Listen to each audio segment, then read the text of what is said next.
I know that 2020 has been such a hard year for us, but I still think that there's a lot that we can do to make our 2021 even more special than it already is probably going to be. And if you're into alternative ways of manifesting what you want out of life, this is definitely the place to be. So keep watching. Now, as a disclaimer, I am not a medical practitioner. I don't have all the answers. I'm just a girl online who decided to create my own routine to match my own.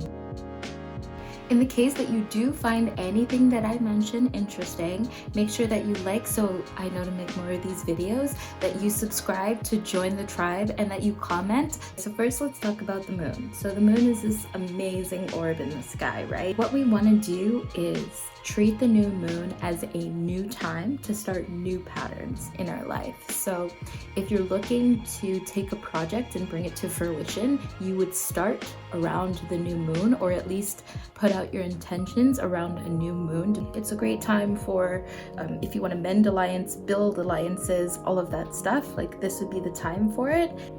New moons are also a really great time for setting intentions. If you're not really into like manifesting, which I don't know why you wouldn't be, I love getting stuff that I want. But just in general, if you just wanted to set an intention to be more mindful, to be more thoughtful, to speak with more grace, to speak with more conviction, anything you might be thinking of, any intention that you can think of in your mind that you want to implement for your personal own life, a new moon is the greatest time to set that up, because you can really focus on it throughout the moon cycle itself up until the next full moon and see how much progress you've made. So in a way, you could also kind of see the new moons and full moons in a year as milestones in whatever you're trying to bring to light.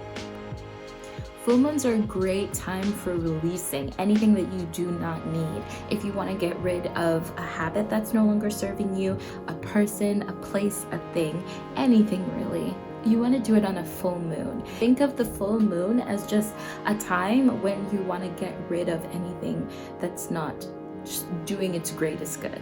So for example, like if I tend to go into work and have a bad mood, or when I see a certain person, maybe it's not the best time and I don't feel as grateful, maybe I need to release a thought, an expectation, or even that person or that place, if you see what I mean. So definitely you want to make sure you're starting things on the new moon and then releasing or bringing things to culmination on a full moon. And if you want to follow along my journey at all during this year, I just want to put it out there that you can follow me. My website is shanicelawrence.wordpress.com. It's going to probably be at the bottom of the screen. I also post about astrology, writing, and finance tips and tricks. I'm basically all over the board. So if you really want to follow along with me this year and get a taste of what you could do, definitely make sure that you follow me on my WordPress blog. To make this more practical, I recommend using the following 3 items: a journal, online or paper, a calendar. You can type in new moon and full moons for 2021 into Google, and it'll most likely bring you up with about 1,000 pages that follow what the moon cycle is throughout the year. Also, smart hack, you can actually buy a lot of calendars, regular calendars, online or in stores, and they usually have the moon cycle listed on them if you haven't noticed before. So that's a really easy way to save a little bit of money while we do this as well. So I think the best time to do this is at the start of the year, because you want to make sure that you know what's coming up and you know when you're going to be starting versus when you're going to be letting things go. Okay? And this is a really great practice to get into in general, I feel like, because it's basically purging the bad to welcome in more good and creating space for the place and things that you want and the life that you really ultimately want to create. So for me, I use the day before a new moon centering around journaling and self-care. And you might ask why that is.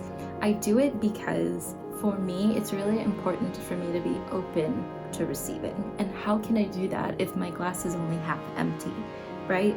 So I journal for the psyche and for the the crown chakra.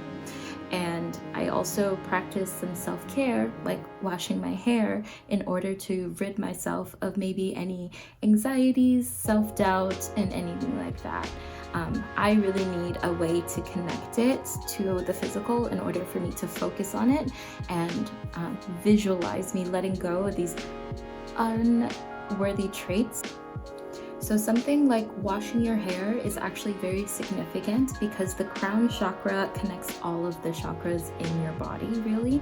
So when you're looking at starting new intentions and making more space for yourself, you want to create an atmosphere that is open to things that are coming in, and washing your hair is one of the easiest ways to get this done.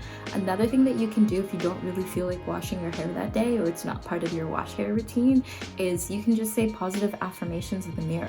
This has the same effect. You're talking to yourself in a very visual form and talking back to yourself. So you're kind of putting into the universe the intentions that you want to receive for yourself. You can tell yourself 5 things that you love about yourself.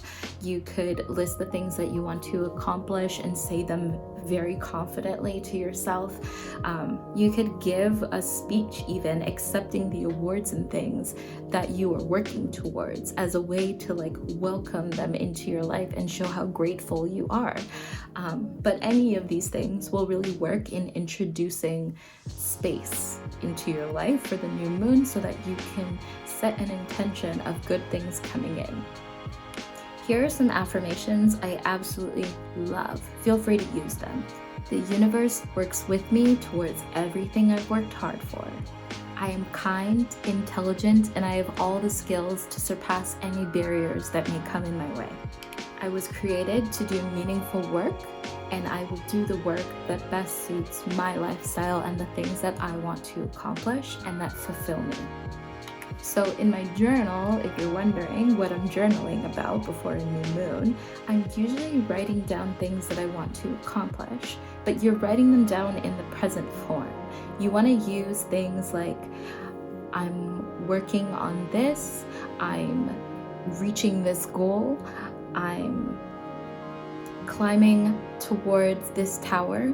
You really want to use present tense, and that will more solidify the goals that you want, because it's like you already have them and you're just putting in the work to maintain them at that point, right? Even though you may just be putting in the work to get it. You want to act like you already have it, so by the time it shows up, it's like putting on a glove.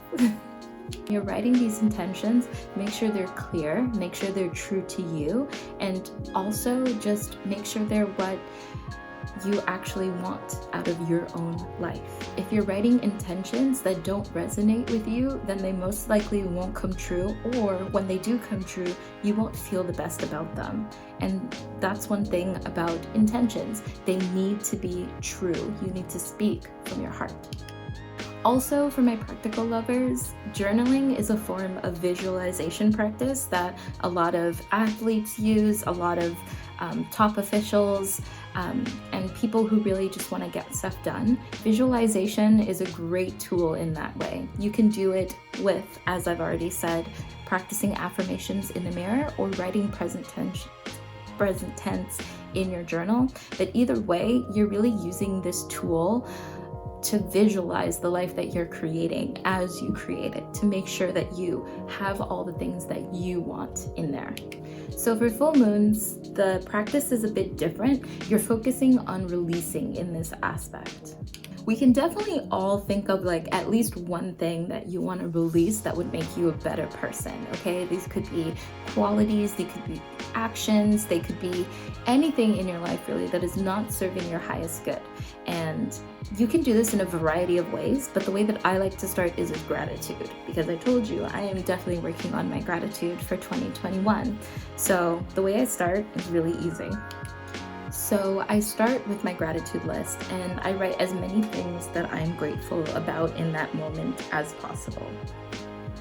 Doing this puts me in a space of gratitude, and when I'm grateful for my environment, I'm also more able to see areas where I maybe no longer need that because I've considered its full use. If you think about it, a lot of stuff that we have that we may accumulate, we don't actually need. We buy like the one thing that one time and we take the L because it didn't fit or it wasn't what we actually wanted, and we just leave it in our house instead of throwing it away because we bought it, so it's ours, but we don't know how to release it back to where it needs to be. So gratitude for me is definitely a part of my full moon practice because it allows me to see maybe some things that I should have gotten rid of. So to do this effectively, for my practical lovers, definitely the night before a full moon, list all the things that you're grateful for. Right after you're done listing all the things that you're grateful for, make a separate bottom list and think of 3 things that you would like to release off of this gratitude list. I know it sounds a little weird, but it goes something like this. I am grateful for the space I live in. I'm grateful for my partner. I'm grateful for routines. I'm grateful for YouTube for offering a separate choice of connecting with people. However, if this was a full moon, I think I could release some things. I think I could release my attachment to things, to material things as much as possible. I maybe don't need to buy 2 or 3 items of one thing. If I'm going to use it one time, I do it out of a place of fear or insecurity. So for me, if it were a full moon, I would be releasing that attachment. And it can just be literally that easy. You don't have to make it super hard. And even if you can't think of anything that you would like to release, there are always attitudes that we can release, maybe fixed mindsets, anything like that that you think is no longer serving you, let it go.